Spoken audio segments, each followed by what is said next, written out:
Baik, Assalamualaikum warahmatullahi wabarakatuh. Waalaikumsalam. Kami dari kelompok 3 di sini akan menjelaskan terkait dengan pengembangan Sustainability Accounting Tools dan GRI yang pertama, yaitu GRI Standar General. Sebelumnya ada pun kelompok kami, saya sendiri Faisal Nuristi, Dan saya Mika Unsi, saya Setega Piona Berita, dan saya Sinta Setiana Sari. Oke, next. Untuk materi pertama akan disampaikan oleh Esther, silakan. Baik, untuk yang pertama kami akan membahas mengenai pengembangan Sustainability Accounting Tools. Nah, sejak perubahan paradigma manajemen organisasi yang awalnya dari berorientasi pada pemegang saham, berubah menjadi berorientasi pada pemangku kepentingan dan perhatian terhadap kerusakan alam, maka pelestarian lingkungan dan kepedulian sosial diangkat menjadi isu sentral. Dalam hal ini, akuntan maupun akuntansi berperan, yaitu akuntansi sosial dan lingkungan hadir untuk menjawab tantangan saat ini dan masa depan terhadap keberlanjutan sosial, ekonomi, lingkungan, dan spiritualitas. Kemudian hadirlah konsep yaitu Pentable Bottom Line atau 5P yang merupakan pemikiran ekspansif dari Triple Bottom Line yang sebelumnya ada. Nah, agar organisasi dapat mempertahankan kelangsungan hidupnya, 5 aspek berikut harus seimbang, yaitu people, profit, planet, teknologi, dan profit. Next. Yang pertama yaitu konsep profit. Profit adalah spiritualitas dan mental atau keseimbangan spiritualitas dalam proses melestarikan kehidupan organisasi. Profit menjadi konsep yang pertama sebagai gambaran pokok manusia yang beragama, yakni bermuara pada penyerahan diri. Nah, sebuah organisasi ini harus menyadari praktik spiritualitas. Hal ini termasuk mengungkapkan kesadaran Tuhan, kesadaran transendental, kejujuran, kemampuan kontemplasi diri, dan cinta yang tulus. Kemudian yang kedua ada konsep planet. Dalam mengoperasikan organisasi, tentunya berkaitan dengan alam. Sumber daya alam yang terbatas tersebut seringkali tidak cukup untuk memenuhi kebutuhan manusia. Karena sifat manusia yang tidak puas-puasnya dalam mengumpulkan harta atau biasanya disebut dengan kapitalisme. Berbagai macam usaha yang harus dijalankan organisasi menuntut agar dalam pengelolaan dan pemanfaatan alam tidak boleh sampai menimbulkan kerusakan, tapi harus diiringi dengan usaha untuk melestarikan secara produktif. Next. Yang ketiga yaitu konsep people. Organisasi harus menyadari bahwa masyarakat sekitar organisasi merupakan salah satu stakeholder penting bagi organisasi karena dukungan masyarakat sekitar sangat diperlakukan untuk keberadaan, kelangsungan hidup, dan perkembangan dari suatu organisasi itu. Nah, organisasi perlu berkomitmen untuk berupaya memberikan manfaat sebesar-besarnya kepada masyarakat. Selain itu, operasi organisasi berpotensi memberikan dampak kepada masyarakat sekitar. Tanggung jawab sosial organisasi didasarkan pada keputusan organisasi, sifat paksaan ataupun tuntutan dari masyarakat sekitar. Next. Yang keempat, konsep profit. Profit dan pertumbuhan usaha adalah indikator untuk mengetahui apakah sebuah usaha tersebut dapat dikatakan sehat atau tidak. Meskipun sekilas kedua indikator ini terlihat sejalan, namun ternyata bisa jadi saling bertolak belakang. Pertumbuhan sulit didapat tanpa adanya profit, sedangkan profit juga akan sulit meningkat bila pertumbuhan itu tidak berlangsung. Profit bisa menjadi salah satu indikator untuk mengukur pertumbuhan. Sementara profit di sini, fokus dan aktivitas organisasi tidak semata-mata mengejar keuntungan, tetapi profit yang dimaksud di sini lebih berfokus kepada upaya untuk menciptakan fair trade dan ethical trade, yang artinya praktik bisnis yang adil dan beretika. Kemudian konsep yang terakhir yaitu fenoteknologi. Fenoteknologi adalah kenyataan bahwa keberadaan atau fenomena teknologi informasi harus menjadi bagian penting menjaga kelangsungan hidup korporasi. Nah, cara agar organisasi ini dapat bersaing dengan para kompetitornya adalah dengan menggunakan sistem informasi yang baik. Tidak sedikit dari organisasi yang mengeluarkan dana yang begitu besar dalam melakukan investasi untuk sistem informasi tersebut. Next. Kemudian yang kedua, kita juga akan membahas mengenai GRI Standar General. Nah, standar GRI merupakan praktik global untuk pelaporan publik tentang berbagai dampak ekonomi, lingkungan, dan sosial.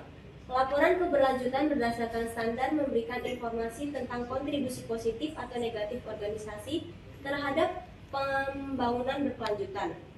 Dalam GRI standar ini ada 3 rangkaian yang mendukung proses pelaporan. Yang pertama yaitu standar universal GRI yang berlaku untuk semua organisasi, kemudian standar sektor GRI yang berlaku untuk sektor tertentu, dan ada standar topik GRI yang masing-masing memberikan pengungkapan yang relevan terkait dengan topik tertentu. Next. Nah, yang akan standar GRI yang akan kami bahas pada pertemuan hari ini yaitu yang pertama tentang standar universal. GRI 1 standar universal ini ada 3 GRI. Yang GRI 1 ini mengenai tujuan dan sistem standar GRI.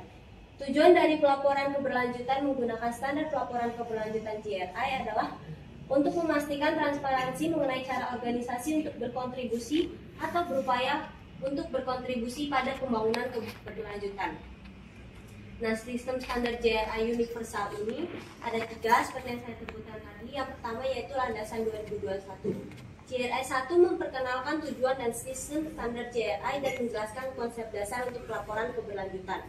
GRI 2 yaitu pengungkapan umum 2021 yang berisi pengungkapan yang digunakan oleh organisasi untuk menyediakan informasi tentang praktik pelaporan mereka dan berbagai detail organisasi lainnya seperti kegiatan, tata kelola, dan kebijakan.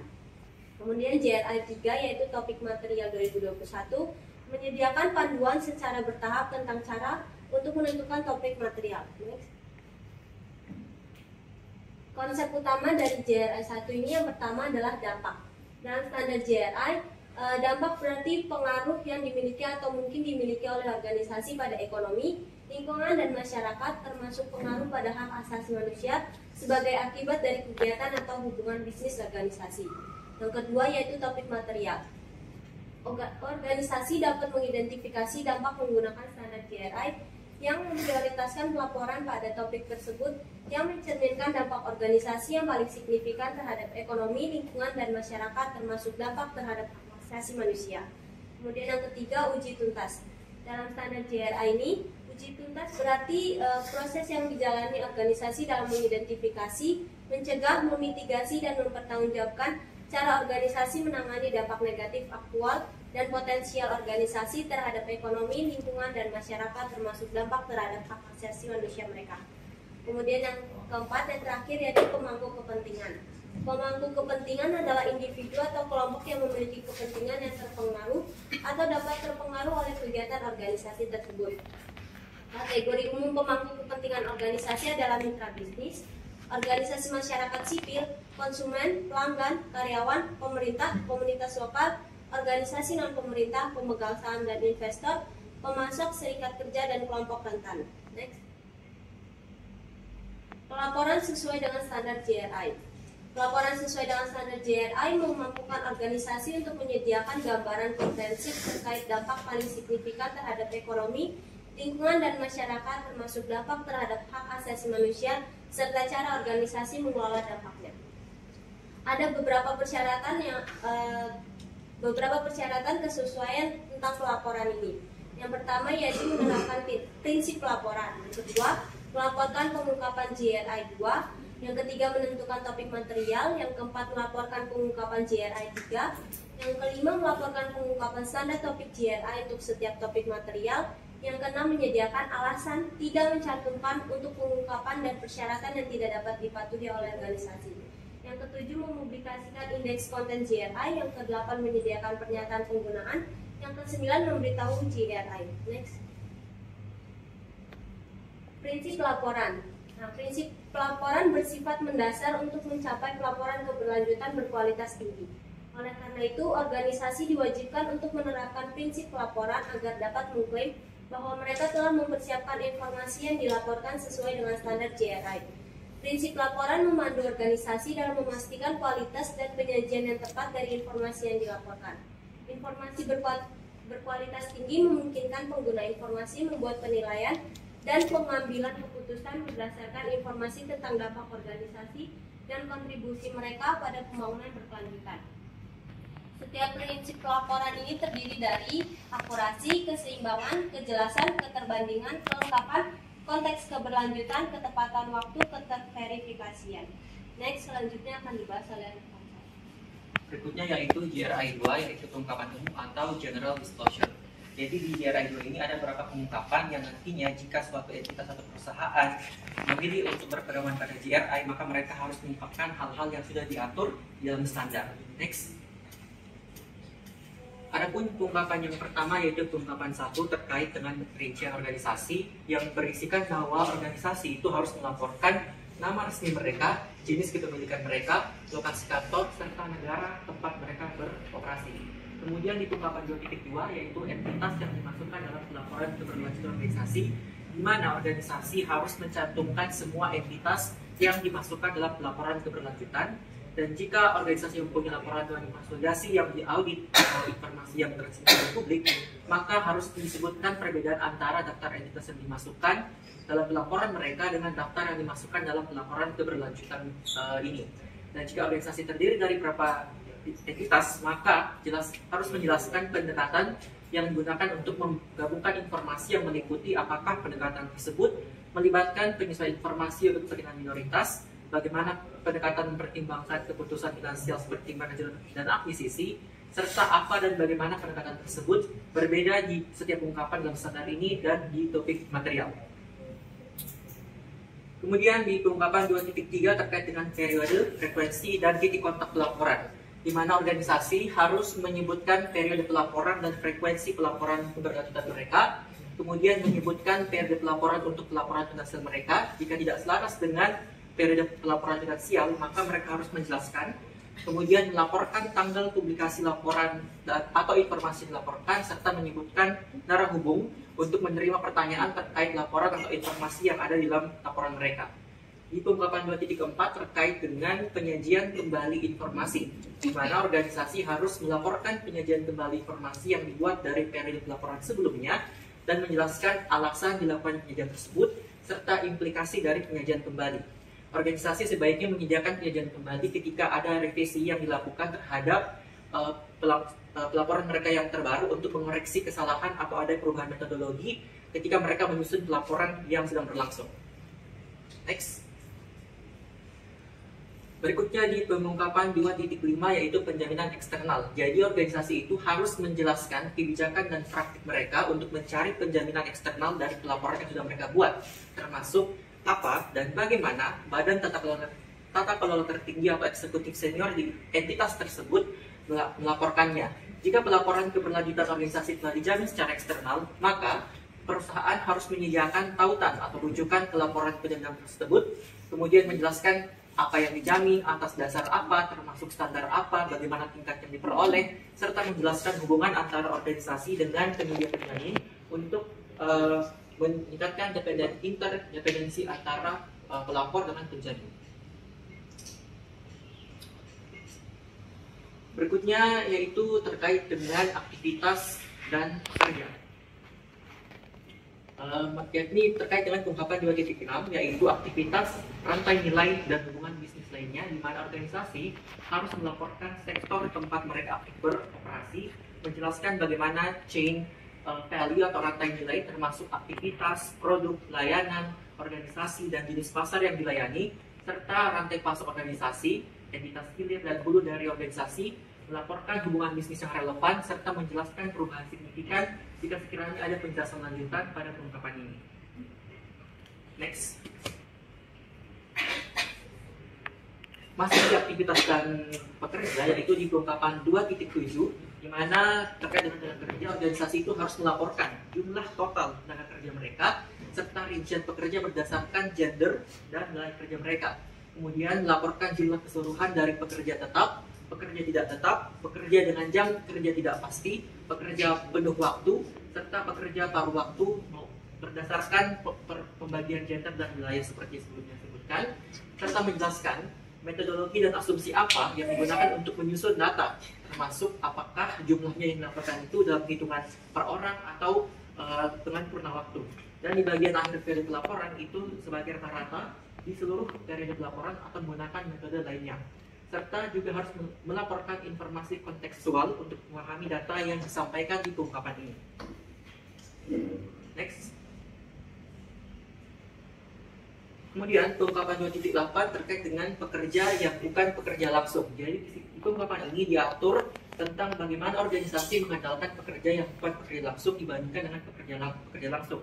Di pengungkapan 2.8 ini mencakup semua pekerja yang ditinggalkan oleh organisasi dan dilaporkan dalam Sustainability Report seperti yang tercantum di pengungkapan 2.2, yang juga sama seperti sebelumnya, itu harus menjelaskan jumlah keseluruhan yang dibagi berdasarkan gender dan juga wilayah kerja mereka. Next. Berikutnya terkait tata kelola disampaikan oleh Jika, silakan. Oke, di JRA 2 ini ada pengungkapan tentang tata kelola. Nah, pengungkapan selanjutnya itu di 2.9 itu tentang struktur dan komposisi tata kelola. Nah, ini organisasi itu harus menjelaskan struktur tata kelola mereka dan mencantumkan komite badan tata kelola tertinggi yang bertanggung jawab untuk mengambil keputusan dan mengawasi manajemen organisasi terhadap ekonomi, lingkungan, dan masyarakat.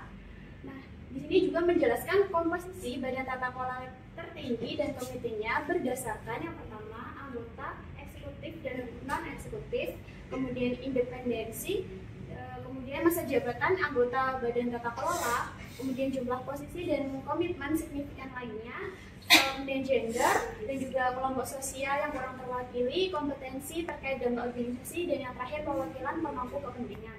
Next. Oke, di pengungkapan 2.10 ini tentang pencalonan dan pemilihan badan tata kelola tertinggi. Nah, untuk persyaratannya itu organisasi harus menjelaskan proses pencalonan dan pemilihan untuk badan tata kelola tertinggi dan komitenya dengan kriteria yang digunakan untuk mencalonkan dan memilih anggota badan tata kelola tertinggi, termasuk apakah dan bagaimana hal berikut ini bisa dipertimbangkan. Yang pertama, pendapat pemangku kepentingan, keberagaman, independensi, dan kompetensi terkait dengan dampak organisasi. Di pengungkapan 2.11 tentang ketua badan dan tata kelola tertinggi, untuk persyaratannya itu organisasi harus melaporkan apakah ketua badan tata kelola tertinggi ini juga merupakan eksekutif senior dalam organisasi. Jika ketua ini merupakan eksekutif senior, bisa menjelaskan jabatan mereka dalam manajemen organisasi, alasan penempatan ini, dan bagaimana konflik kepentingan dihindari dan diatasi. Next. Oke, selanjutnya pengungkapan 2.12 ini tentang peran badan dan tata kelola tertinggi dalam mengawasi manajemen dampak.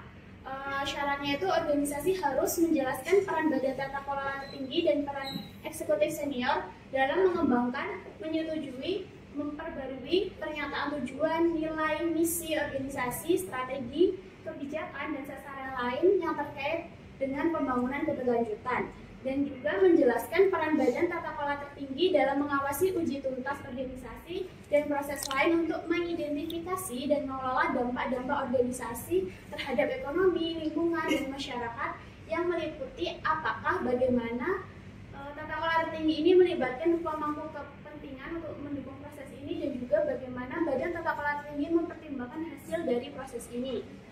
Untuk syarat selanjutnya itu menjelaskan peran badan tata kelola tinggi dan meninjau efektivitas proses organisasi seperti yang dijelaskan pada 2.12.2 dan melaporkan frekuensi peninjauan ini.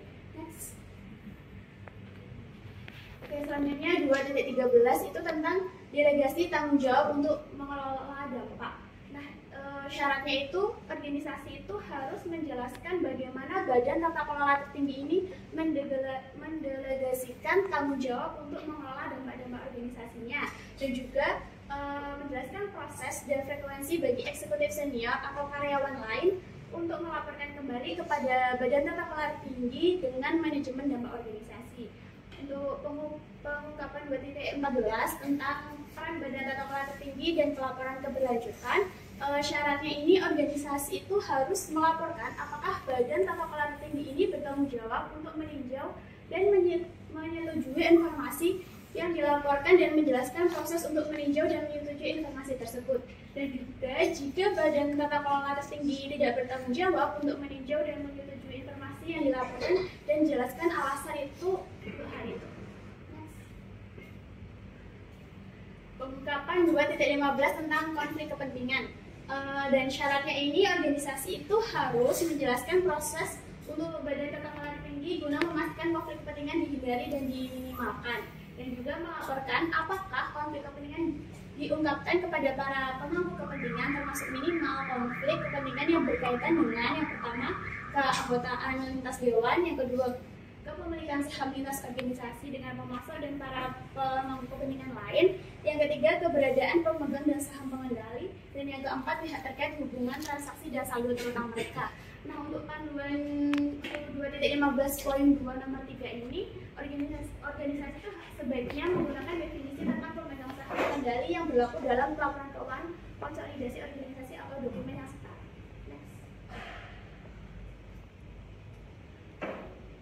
Selanjutnya pengungkapan 2.16 tentang komunikasi masalah penting.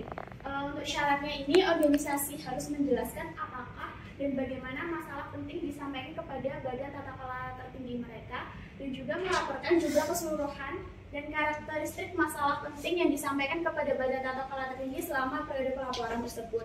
Nah, untuk panduannya itu, masalah penting ini meliputi masalah tentang dampak negatif potensial dan aktual. Kemudian pengungkapan 2.17 ini tentang pengetahuan kolektif dan badan tata kelola tertinggi. Untuk syaratnya ini, organisasi itu harus melaporkan tindakan yang diambil untuk meningkatkan pengetahuan kolektif, keterampilan, dan pengalaman badan tata kelola tertinggi tentang pembangunan keberlanjutan. Next. Selanjutnya pengungkapan 2.18 tentang evaluasi kinerja badan tata kelola tertinggi. Syaratnya itu, organisasi harus menjelaskan proses untuk mengevaluasi kinerja badan tata kelola tertinggi dalam mengawasi manajemen dampak-dampak organisasi, dan melaporkan apakah evaluasi tersebut bersifat independen atau tidak, dan frekuensinya evaluasi, dan menjelaskan tindakan yang diambil dalam menanggapi evaluasi tersebut. Di pengungkapan 2.19 ini tentang kebijakan remunerasi. Nah, untuk syaratnya ini, organisasi harus menjelaskan kebijakan remunerasi untuk anggota badan tata kelola tertinggi dan eksekutif senior yang meliputi yang pertama pembayaran tetap dan tidak tetap, yang kedua bonus anggota baru atau pembayaran insentif perekrutan, yang ketiga pembayaran uang pesangon, yang ketiga penarikan kembali, dan yang kelima tunjangan pensiun. Untuk syarat selanjutnya itu tentang menjelaskan bagaimana kebijakan remunerasi untuk anggota badan tata kelola tinggi dan eksekutif senior berkaitan dengan tujuan dan kinerja mereka dalam manajemen dampak-dampak organisasi. Next. Oke. Selanjutnya pengungkapan 2.20 tentang proses untuk menentukan remunerasi. Untuk syaratnya ini, yang pertama menjelaskan proses untuk merancang kebijakan remunerasi mereka dan untuk menentukan remunerasi yang meliputi apakah anggota badan tata kelola tertinggi itu independen dan atau komite remunerasi independen. Yang kedua, bagaimana pendapatan pemangku kepentingan ini mengenai remunerasi diminta dan dipertimbangkan. Yang ketiga, apakah konsultan remunerasi dilibatkan dalam menentukan remunerasi, dan jika iya, apakah mereka bersikap independen dari organisasi badan tata kelola tertinggi dan eksekutif senior. Selanjutnya itu melaporkan hasil voting pemangku kepentingan tentang kebijakan dan usulan remunerasi jika berlaku. Untuk panduannya, kebijakan remunerasi ini diterapkan untuk memastikan bahwa rencana remunerasi membantu merekrut, memotivasi, dan mempertahankan anggota badan tata kelola tinggi, eksekutif senior, dan karyawan lainnya. Next. Selanjutnya pengungkapan 2.21 tentang rasio kompensasi total tahunan.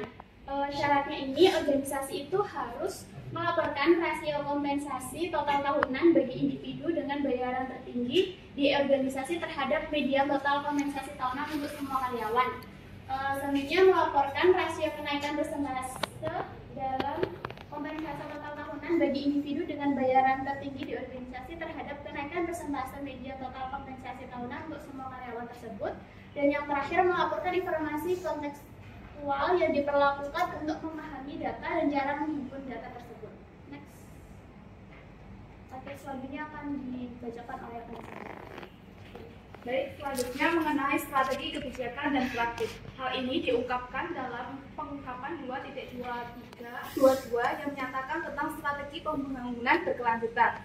Yang menjadi persyaratan utama atau ketentuan itu organisasi harus melaporkan pernyataan dari badan tata kelola atau eksekutif tersenior di organisasi tentang relevansi pembangunan berkelanjutan terhadap organisasi dan strategi organisasi untuk berkontribusi dalam pembangunan berkelanjutan. Yang dimaksud di sini badan tata kelola tertinggi itu adalah yurisdiksi yang mana dibagi menjadi dua, yaitu pengelolaan dan pengawasan. Kemudian selanjutnya mengenai panduan atau saran itu, sebaiknya organisasi harus menjelaskan visi dan strategi jangka pendek, jangka menengah, dan jangka panjang untuk mengelola dampak organisasi terhadap ekonomi, lingkungan, dan masyarakat, termasuk dampak terhadap hak asasi manusia di seluruh aktivitas dan hubungan bisnis organisasi. Nah, dalam pengungkapan 2.22 ini, hak asasi manusia itu diatur dalam Undang-Undang Internasional Perserikatan Bangsa-Bangsa atau PBB, dan juga deklarasi organisasi buruh atau ILO, International Labour Organization. Next. Nah, kemudian di pengungkapan 2.23 ini yang menyatakan tentang komitmen kebijakan. Yang menjadi persyaratan itu organisasi harus menjelaskan komitmen kebijakan mereka untuk perilaku bisnis yang bertanggung jawab. Nah, hal ini juga diperjelas dalam panduan yang mengungkapkan komitmen kebijakan organisasi untuk perilaku bisnis yang bertanggung jawab, termasuk komitmen untuk menghormati asasi manusia. Komitmen ini dapat dinyatakan dalam dokumen kebijakan terpisah atau disertakan dalam satu atau beberapa dokumen kebijakan lainnya seperti kode etik. Nah, jadi di dalam komitmen kebijakan itu dapat dicontohkan seperti kode etik. Nah, dalam panduan ini dapat diperjelas dalam 2.23a yang mana A-nya itu dari ketentuan yang di atas itu, organisasi itu sebaiknya melaporkan harapan, nilai, prinsip, dan norma perilaku yang ditetapkan dalam komitmen kebijakan mereka. Next. Kemudian di pengungkapan 2.24 ini yang menyatakan tentang penanaman komitmen kebijakan yang menjadi persyaratan utama atau ketentuan itu, yaitu di ayat A menjelaskan bagaimana mereka menanamkan setiap komitmen kebijakan mereka untuk perilaku bisnis yang bertanggung jawab di seluruh aktivitas dan hubungan bisnis mereka. Nah, di ayat I ini diperjelas lagi bagaimana sih mereka itu mengalokasikan tanggung jawab untuk menerapkan komitmen di berbagai level di dalam organisasi. Nah, kemudian dalam persyaratan tersebut diperjelas dalam panduan yang mengungkapkan wawasan tentang cara organisasi menanamkan komitmen kebijakan mereka untuk perilaku bisnis yang bertanggung jawab, termasuk komitmen untuk menghormati hak asasi manusia di seluruh aktivitas dan hubungan bisnis mereka. Nah, dalam panduan ini diperjelas dalam 2.24a.i. Adapun contohnya itu beberapa level di dalam organisasi itu meliputi badan tata kelola tertinggi, eksekutif senior, dan level operasional. Next. Kemudian di pengungkapan 2.25 ini yang menyatakan tentang proses untuk memperbaiki dampak negatif yang menjadi persyaratan atau ketentuan, yaitu organisasi harus menjelaskan pendekatan organisasi untuk mengidentifikasi dan menangani pengaduan, termasuk melalui mekanisme pengaduan yang telah ditetapkan atau diikuti oleh organisasi. Yang menjadi panduan atau diperjelas lagi ini mencakup mekanisme pengaduan yang telah ditetapkan atau diikuti oleh organisasi. Nah, mekanisme pengaduan memungkinkan pemangku kepentingan mengemukakan masalah tentang dan mencari pemulihan untuk dampak negatif potensial dan aktual organisasi terhadap mereka. Ini termasuk dampak terhadap hak asasi mereka. Pengungkapan ini juga mencakup proses lain yang disediakan atau dikerjasamakan oleh organisasi dalam remediasi dampak negatif yang telah diidentifikasi sebagai disebabkan atau disebabkan oleh organisasi. Nah, yang dimaksud dengan remediasi di sini adalah pemulihan, proses pemulihan. Kemudian di panduan ini dijelaskan dalam 2.25b yang menjelaskan tentang mekanisme pengaduan mengacu pada setiap proses rutin berbasis pemerintah atau non-pemerintah, yudisial atau non-yudisial. Next. Kemudian di pengungkapan 2.26 ini yang menjelaskan tentang mencari nasihat, mekanisme untuk mencari nasihat dan mengemukakan masalah. Nah, yang menjadi persyaratan atau ketentuan itu organisasi harus mencari nasihat tentang penerapan kebijakan dan praktik organisasi untuk perilaku bisnis yang bertanggung jawab. Kemudian juga mengemukakan masalah tentang perilaku bisnis organisasi. Nah, di panduan ini diperjelas pengungkapan ini itu mencakup mekanisme yang disediakan organisasi bagi individu untuk mencari nasihat dan mengemukakan masalah tentang perilaku bisnis yang bertanggung jawab dalam operasi dan hubungan bisnis. Contohnya itu meliputi wawancara rahasia selama kunjungan ke lokasi, proses eskalasi, saluran siaga, mekanisme untuk melaporkan ketidakpatuhan terhadap hukum dan peraturan, serta mekanisme whistleblowing. Whistleblowing di sini yang dimaksud adalah sebagai mata-mata. Next. Kemudian di pengungkapan 2.27 yaitu yang menyatakan tentang kepatuhan terhadap hukum dan peraturan. Nah, di persyaratan yang pertama itu menjelaskan tentang peristiwa tentang ketidakpatuhan yang dijelaskan tentang ketidakpatuhan atau kegagalan mematuhi undang-undang dan peraturan yang berlaku untuk organisasi. Nah, di dalam pengungkapan 2.27 ini, undang-undang itu meliputi deklarasi, konvensi, dan traktat. Kemudian di panduan ini dijelaskan di 2.27C yang menjelaskan tentang peristiwa penting ketidakpatuhan dapat meliputi lokasi geografis, tempat terjadinya peristiwa, dan persoalan yang terkait dengan peristiwa tersebut seperti penipuan pajak. Kemudian di pengungkapan 2.28 ini yang menyatakan tentang proses untuk memperbaiki dampak negatif. Nah, yang menjadi persyaratan utama itu organisasi harus melaporkan asosiasi industri, asosiasi keanggotaan lain, serta organisasi advokasi nasional atau internasional yang diikutinya di mana mereka mempunyai peran penting. Nah, hal ini dijelaskan dalam panduan. Organisasi itu dapat memiliki peran penting dalam suatu asosiasi atau organisasi advokasi ketika mereka memegang posisi di badan tata kelola, berpartisipasi dalam proyek atau komite, atau menyediakan pendanaan substansial di luar kewajiban keanggotaan rutin. Peran ini juga dapat dianggap penting ketika organisasi menganggap keanggotaan strategis untuk mengetahui misi atau tujuan asosiasi tersebut yang sangat penting bagi aktivitas organisasi sendiri. Next. Nah, kemudian mengenai keterlibatan pemangku kepentingan, hal ini diungkapkan pada 2.29 yang menyatakan tentang pendekatan untuk keterlibatan pemangku kepentingan. Nah, di persyaratan utama ini menjelaskan tentang pendekatan mereka untuk melibatkan pemangku kepentingan termasuk kategori pemangkuan kepentingan yang dilibatkan dan cara pemangku kepentingan diidentifikasi.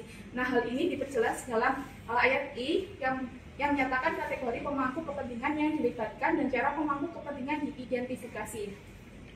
Kemudian dari persyaratan tersebut dijelaskan dalam panduan yang membahas pelibatan pemangku kepentingan yang dianggap organisasi sebagai bagian dari aktivitas berkelanjutan mereka, bukan hanya untuk tujuan pelaporan berkelanjutan. Nah, dalam panduan tersebut dijelaskan lagi dalam 2.29.A.I yang mana kategori umum pemangku kepentingan untuk organisasi adalah mitra bisnis, organisasi masyarakat sipil, konsumen, pelanggan, karyawan dan pekerja, pemerintah, komunitas lokal, organisasi non-pemerintah, pemegang saham, dan investor lain.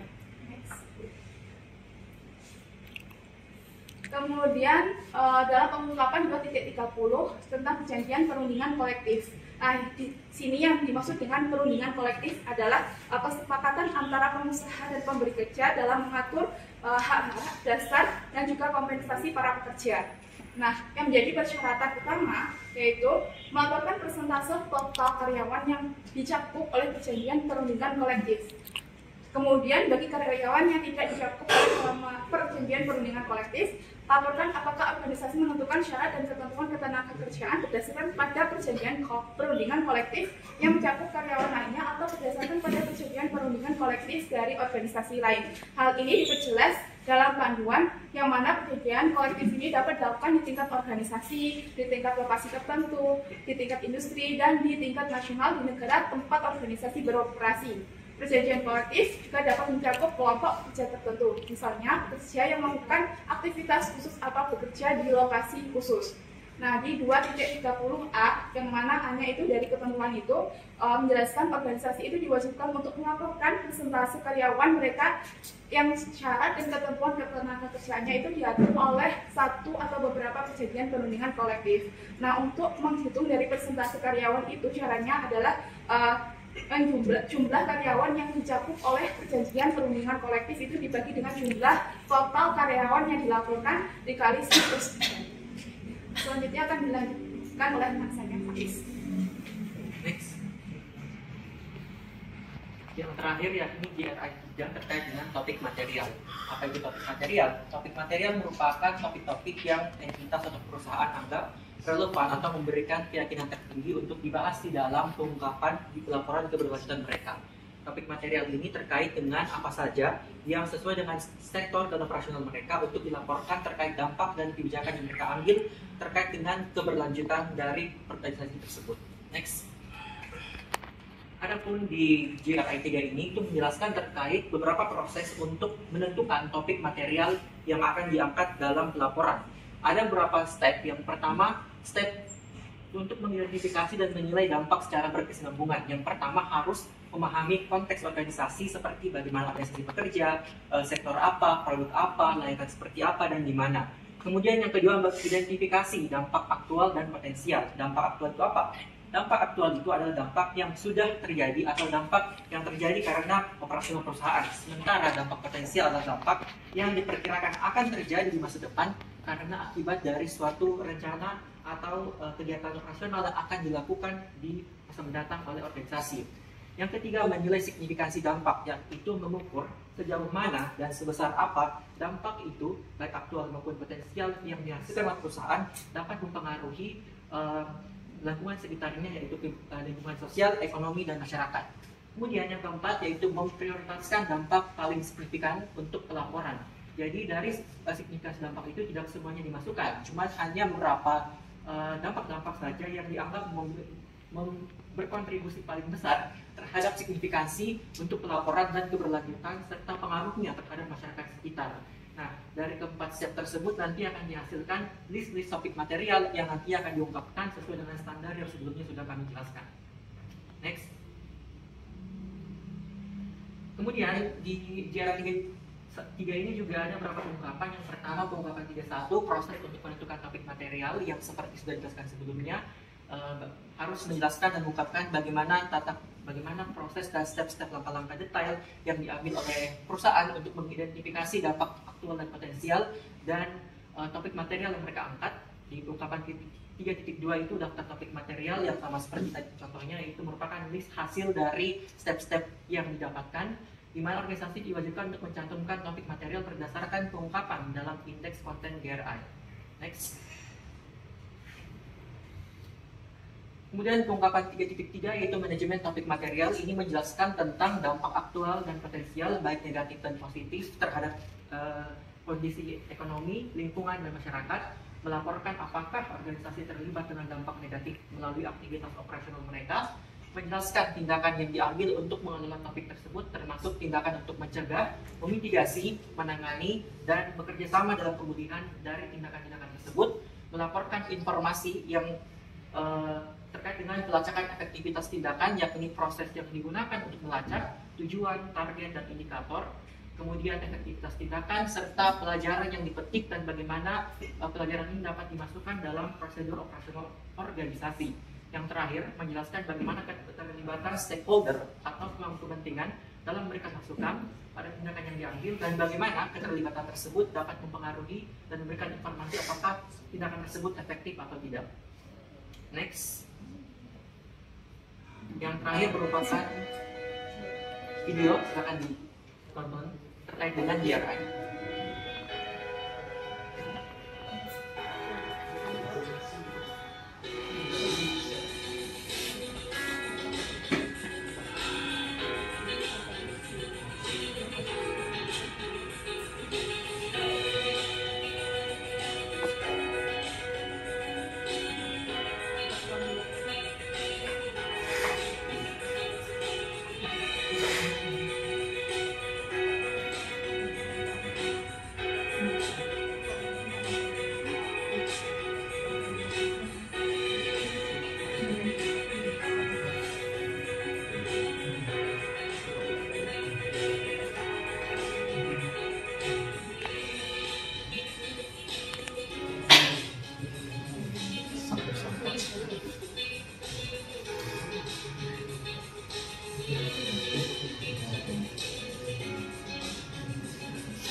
jadi yang dapat disimpulkan dari video tersebut yaitu bahwasanya GRI merupakan satu dari beberapa standar atau pedoman yang dapat digunakan oleh entitas sebagai kerangka kerja untuk mereka menyusun pelaporan keberlanjutan. Adapun seperti dijelaskan sebelumnya, GRI terdiri atas standar universal, standar sektor, dan juga standar material, di mana tiga hal ini saling bersinergi untuk menyusun suatu laporan yang dapat menjadi bagaimana perusahaan dapat melaporkan akuntabilitas mereka. Dan ini GRI ini merupakan salah satu contoh dari sustainability accounting tools yang sudah berkembang hingga saat ini. Mungkin cukup sekian presentasi dari kami. Kemudian kami akan membuka sesi tanya jawab.